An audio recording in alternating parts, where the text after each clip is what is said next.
undergraduate admissions team, and what we do is we process and we look at and we make offers to all of the applications that we receive from UCAS for whatever course and from wherever it's come from. So whether you're a UK student, a student from the EU, an international student, so they all come into us and we process all of them. So as you can imagine, especially at some times of year, it is really, really busy, but it's also really interesting. We're all quite excited by it. Matt's going to sort out the microphone for me, which is brilliant. As I said, we all really enjoy it, and the team, basically, their job is to look at your applications, to do... Ooh. That's better, you can hear me, yeah? Lovely. They will look at their applications, but their main focus is what they want to do is support you all through the application process. So if you like, you as our applicants are the people we want to help and to support. I will give a little bit of an overview of what we do and how we process the applications here at Newcastle. Obviously, some of the processes are exactly the same in the majority of universities, and some do vary slightly. So I'm going to tell you about what we do here at Newcastle, and then towards the end there will be the opportunity for questions. Okay, so please don't be shy, but if you feel you would rather ask questions sort of individually, then obviously we can go across to where my colleagues are over the way, and then we can actually answer the questions there. Does that sound okay? Lovely. So essentially, I'm going to include in the outline a little bit about the numbers. So how many applications we have, roughly how many students we're expecting to come to us each year, what the process is, and a little bit about, as I said, our offer making. A bit about personal statements and references. I know personal statements are something that, well, I'm pretty uncomfortable actually filling one in, and it's quite challenging. So just a little bit about the sorts of things we're looking for, just to give you an idea, and how we use references. So what our overall approach to admissions is, we want you, all brilliant students like yourselves, to come to us, obviously. And then a bit about preparing for results day and clearing if you decide to or need to use clearing. But that at the end, that's a long way away, so that'll be fairly brief. Can I just get a little bit of a feel? So how many of you started your application, UCAS application? Have any of you started it yet? Okay, well, a few of you, that's good. And again, an idea of sort of the makeup of the qualifications you're studying. So how many of you are doing A-levels? Okay, any BTECs? Okay, what about IB? Anybody doing the IB? No? And have I got any students from Scotland taking Scottish qualifications? Yes. Lovely. So I will try and sort of refer to those. Do we have any international students who are doing something completely different? So if you are, you're not telling me, that's absolutely fine. Okay, thank you. But obviously, you know, we do consider different qualifications from different countries, both within the UK and overseas. So in terms of the number of places, each year at Newcastle, we have around 6,000 places, it's better, on our undergraduate courses, okay? And last year, and obviously each year it varies slightly, but last year we've received about 32,000 applications for our 6,000. It sounds like a horrible ratio, but it's not as bad as you might think, honestly. So, I'm going to pull this up, which are our most popular subject areas, just to give you an idea. Because one thing I would say is within those numbers, within those 32,000 applications, obviously there's quite a variety depending on the subject. And obviously the number of places we have to offer between subjects varies quite a lot. So it's not as easy as saying, you know, there are about 5 applications to every place, because it doesn't quite work like that, unfortunately. So of the 6,000 places that we have, we know that approximately 750 will be students who come to us from overseas. So that might be Europe, it might be sort of, you know, non-European courses. Oh, what day of the week is it? So non-European countries. But as I said, so about 750 would be international applicants on places.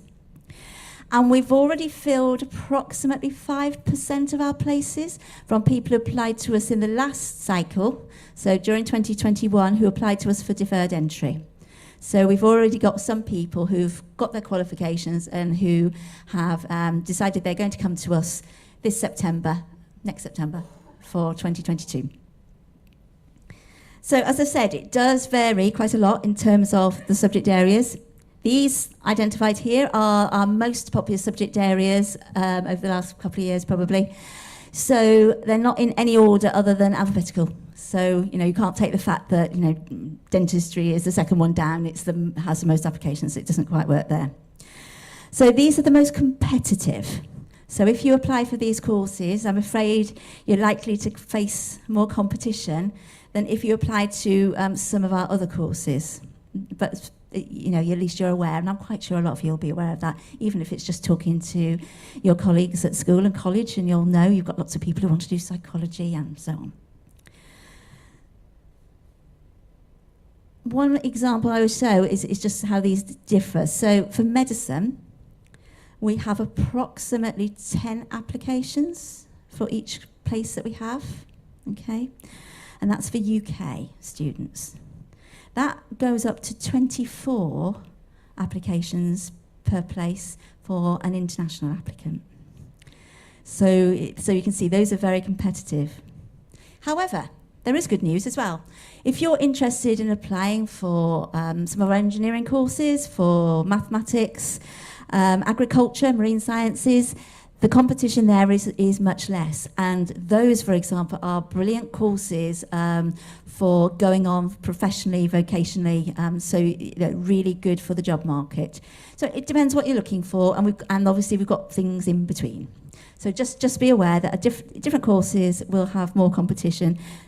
Those listed ones are the ones where there is more competition, so even more important when you're putting your application form in to make sure it's the best you can do. Okay. So broadly, that's the process. That looks simple like that, doesn't it? So you apply through UCAS. All of our applications for undergraduate courses have to come through UCAS. You send it through to us. If you are applying for medicine and dentistry here, if you're applying for Oxbridge, if you're applying for veterinary science, for example, you will have to apply by the 15th of October. If you are applying for any other course, the deadline this year is the 26th of January, so that's a Wednesday. Okay? So you've got till the 26th of January if you're not doing medicine and dentistry for our courses. Just to put a little bit of context on that, those deadlines are actually to do with, if I say equal consideration. So if you put an application in by the 26th of January for history, take me off the top of my head, and it's because what I do, so I always use it. So for history, then you will need to apply by the 26th. But if there are still places available after that point and you apply at the beginning of February, then we may still be able to consider you and make an offer. But I would really advise you all to meet that 26th of January to get that guaranteed equal consideration. And that'll be, if you're in schools and colleges, that's what they will be working to in terms of getting the application to UCAS. Okay. So you get your application, it comes into us. We've got a central admissions team here at Newcastle who look at all of the applications. Depending on what the subject area is, either we will make an offer based upon the grades and the criteria and what your grades are, what you've been predicted and so on. Or if it is some subject areas, and as an example, if you are applying for something like fine arts, where there's a portfolio requirement, if you're applying for music, where you might be doing an audition, then obviously the academic school will be looking at your application and looking at your portfolio or talking to you as part of the audition. So it does vary, but an awful lot of them, the offers will be made by the undergraduate admissions team.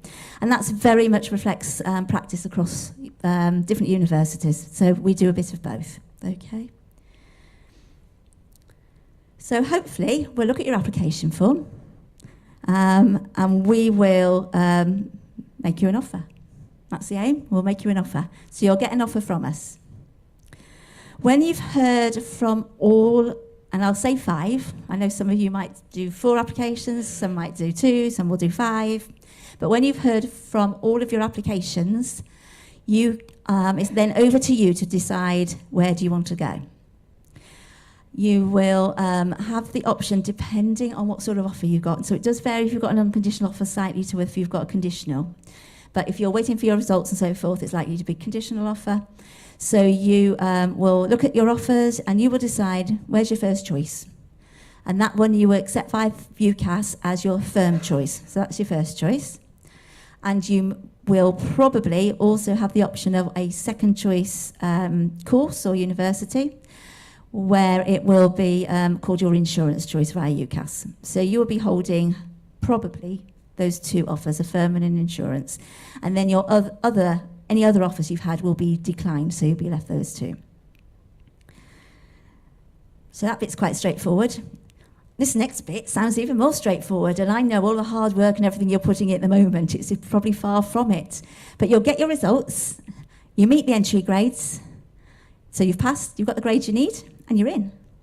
So that sounds ever so simple, doesn't it? Obviously, we have other things we go through as well. But hopefully, in a straightforward process, you will apply for the course you want to do, you'll be accepted on the course you want to do, you will get the grades you need, and we'll be seeing you in September next year. Be great. So if you do, and that all works, then you're in. So say if we were your firm choice. If you didn't get the grades that we required, that's where your insurance choice comes into play. So you might have picked an insurance choice where perhaps it's a lower grade or something, or a subject requirement slightly different. So you might go to your insurance choice. And if you weren't able to meet those, that's where clearing comes into play. And it's just switched off on me again. Oh, it's good this. I like technology. So exactly. So if you then don't get insurance choice, you're going to clearing, and as I'm sure you're all aware from the news and everything else, that's a really big sort of exercise where you'll look at courses and decide if there's one you want to apply to, and that'll be that. Okay. I'm so glad Matt's here. Sorry.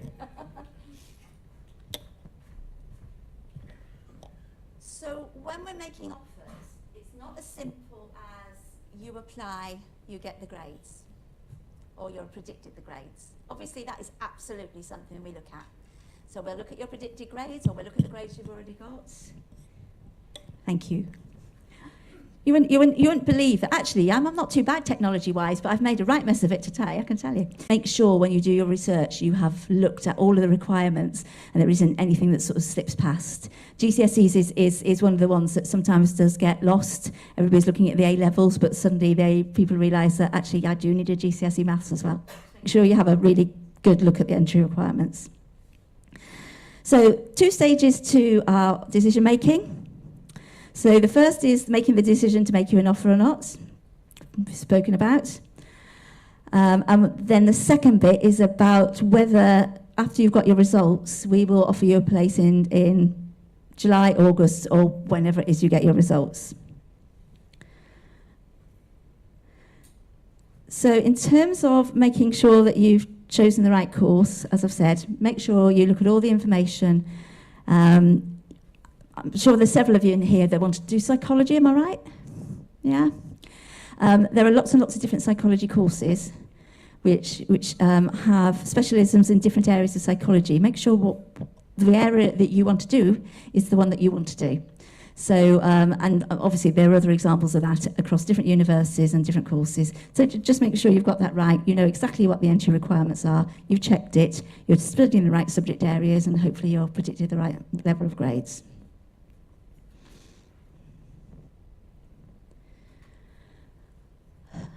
Personal statements, as I referred to earlier.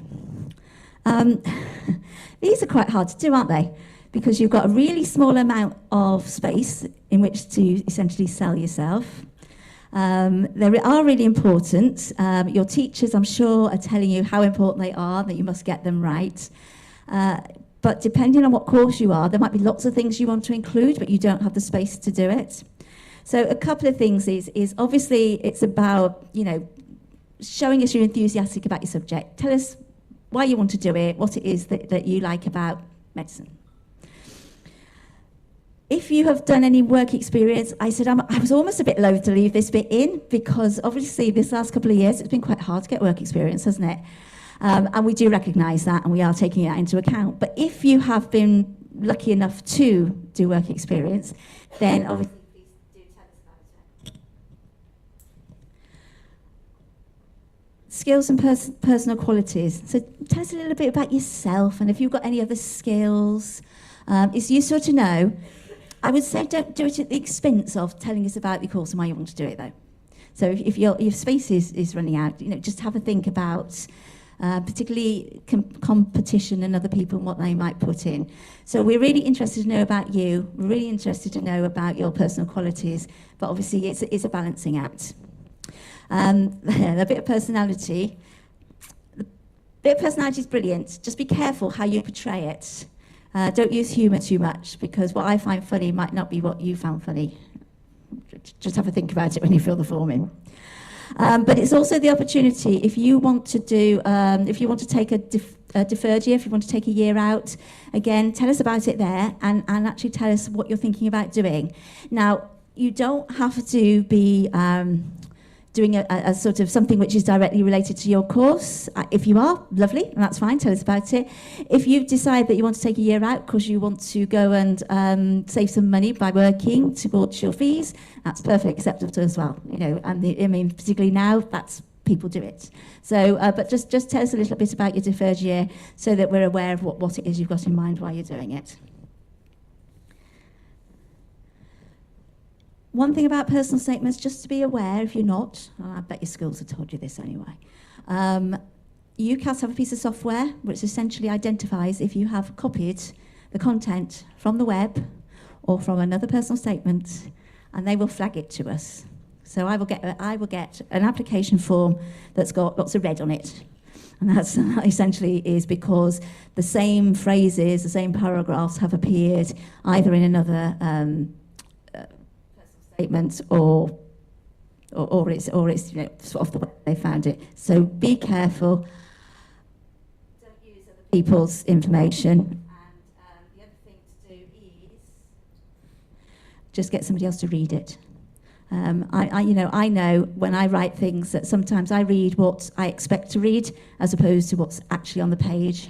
So it's really, really good idea to get somebody else to read your personal statement. I'm sure the people at school will, but whether it's a friend, whether it's your parents, get somebody else to read it. And don't worry about the fact that they're reading something that's quite personal, because it's a really, really good exercise.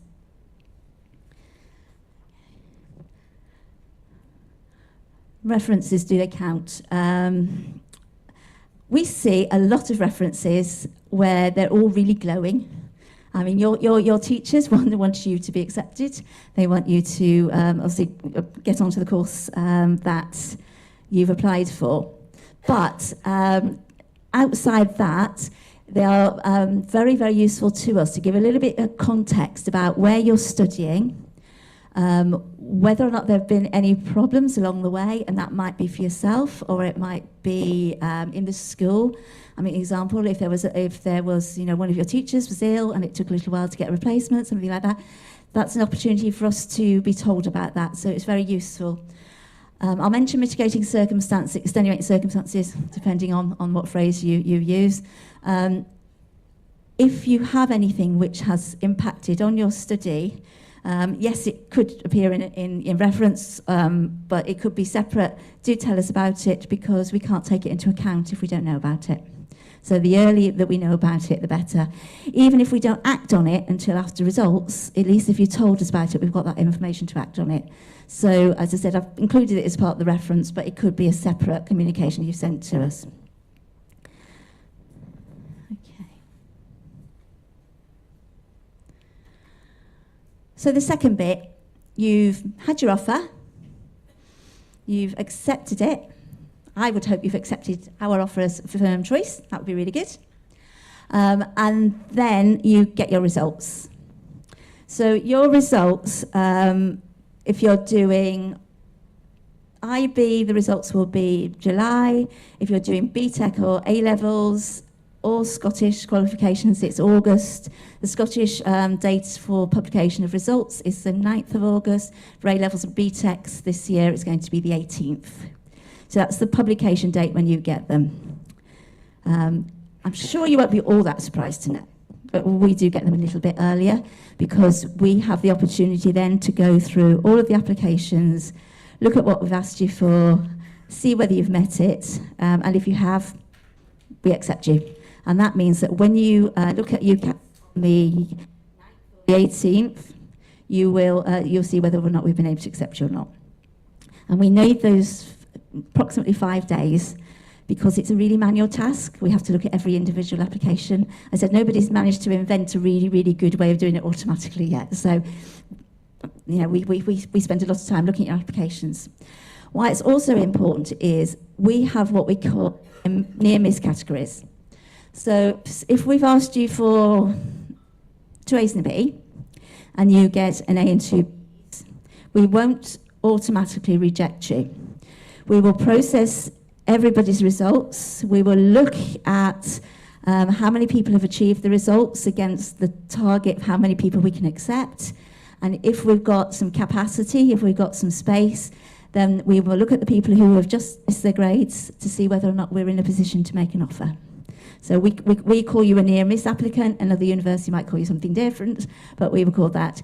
So we try and actually prioritise anybody who's applied to us, who wants to come to us, and we will look at yours. But it is obviously dependent on how many people have met the grades and what places we've got. But we will do that.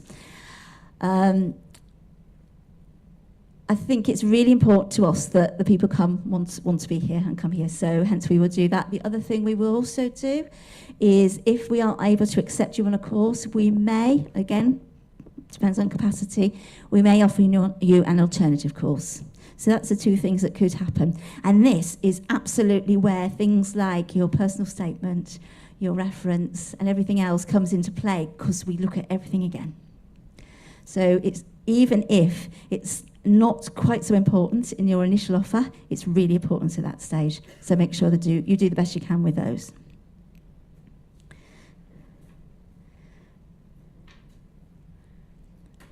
So overall, that's our approach to missions.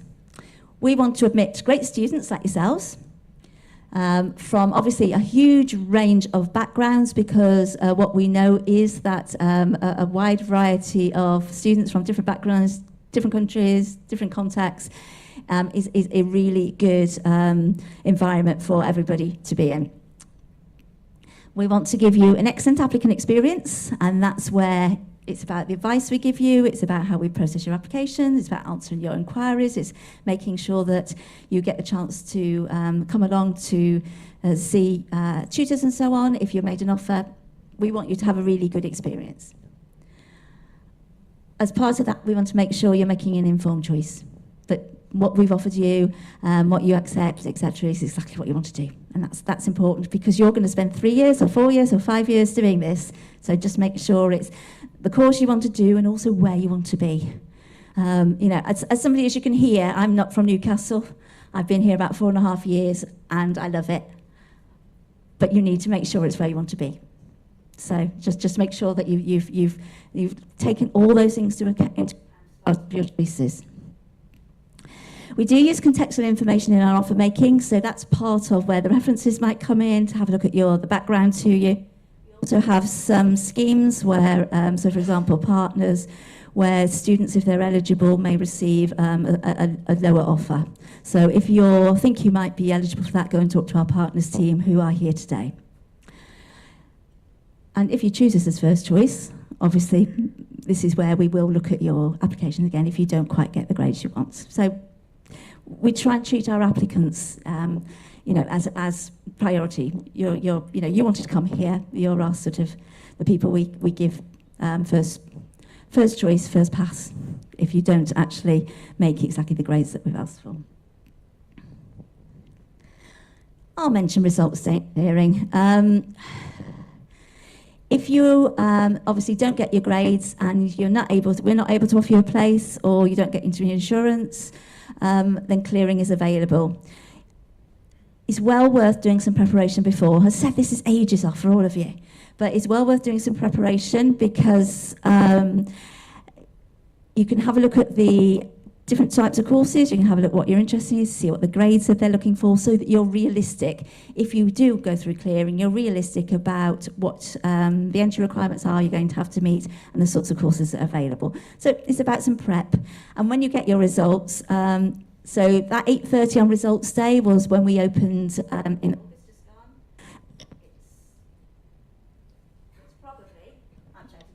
It's probably going to be similar. It's all dependent on when the date is at the time of the day that you're released it. So we try and open our clearing lines about that time. So as I said, that's a very, very quick thing for clearing, because you're going to get your grades and you're going to come in, aren't you? So fine. So, questions. If any of you got any questions now, I will take them. We've also got some people on the desk here as well. And that UG admissions at Newcastle address, then please do contact us and we'll answer your questions from that. See if I can make this work again. So let's, oh, good. So you've got a question. Do you mind using the mic? So other people are going to hear what your question is.